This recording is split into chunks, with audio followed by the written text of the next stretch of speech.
So what I'll mention here is that the range that we've been playing at this round, right?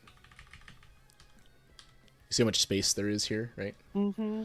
I'm kind of intentionally keeping you at that space because I got a sense that your neutral sense with Kim isn't I don't want to say quite there yet, but you feel uncomfortable in some situations trying Yep. to win neutral interactions, right?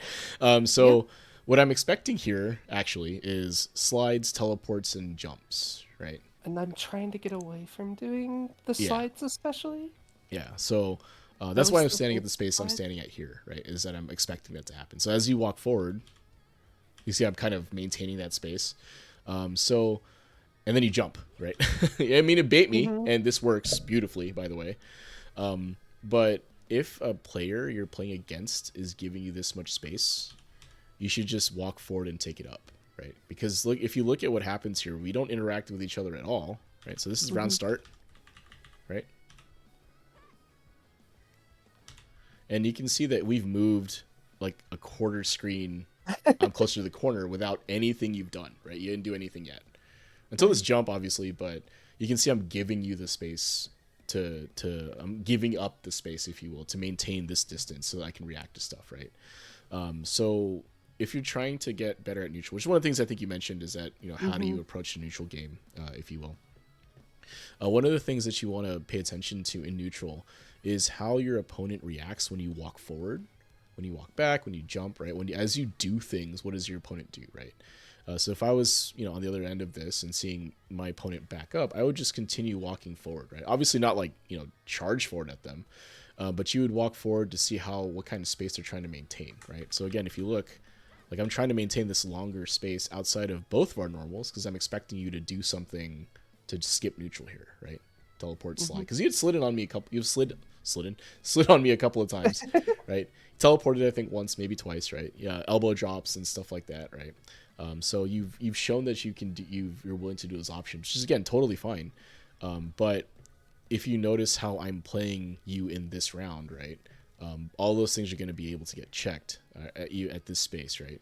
Even with me, old man reactions, right? Like if I have space to react to it, right? I'll be able. I'll have a chance at least, right? Like I'll be able to DP something. And in fact, I even react to the jump, Yep. right? It's just I got baited, right? So again, perfect use of that, right? And you're able to knock me out or knock me down and send me to the corner. But again, in neutral, if you're trying to play that more grounded footsies approach, if you will, the space between the characters becomes very important, right? And watching how your opponent reacts to you getting into their space is paramount to how you're going to counter what they're trying to do, basically. Mm. So, and then again, I'm maintaining the space here to try to keep you uncomfortable. But the main difference now is that you can't really back up anymore. So if I walk forward, Mm-hmm. you're gonna have to react somehow, right? So let's see if I do that or not. I don't remember. So let's see what happens here. Oh, there's the slide I don't react to, right? So, but we can see why. You can see how that forced that action from you, though, right? Like if I was paying closer attention, or if I was sliding a little bit further away, that slide either whiffs, or I'm able to stuff it or something to that effect, right? But the space I'm playing at elicits that reaction from you, if that makes sense, Mm-hmm. right? Like all of a sudden, oh, I can't press Kim's stand medium kick, right, or whatever, stand heavy punch, right? Those two really good buttons from her. Ken's staying too far away. I can't press those things. So what can I do, right? Every time I walk forward, he backs up. So what can I do, right? So Mm-hmm. again, kind of maintaining the spacing in between to make it uncomfortable for you. Again, so you would just walk forward, I think, from this situation, right? And I think that'll be the correct Yeah, counter I need to to what get I'm doing. better at. I think the biggest thing that I get like really nervous about is I know that my buttons aren't as long as other people's, Mm-hmm. and I get my toes clipped so often Mm-hmm. Mm-hmm. by crouching medium kicks from other people. So it's just getting that comfortability in taking the space Yeah, or finding ways to take the space still. yeah. It's really more art than science. At least that's how I describe footsies, right? It's really more Mm. like how well you can read the other I'm, player. I'm better at science than art, though. So. Yeah, and it's because I wish there was like a formula you could apply to footsies that says, oh, if they're doing that, do this, and it will work all the time. The unfortunate answer is it doesn't always happen that way, right? Right. There is specific counters to specific things people are doing, but the opponent can change what they're doing at any time, right? So we can talk more about how footsies would work or neutral ground neutral would work in that situation. But what I'm doing to you here is forcing you to use Kim's tools, right? Because you're uncomfortable getting closer because I've probably already clipped you with a crouching medium kick once or twice, right? So again, that's like what I'm doing here is a response to what you've been doing, right? Like if you look at our first game, I was not playing at this space at all, right? We were actually playing closer to your crouching or standing medium kick range, right?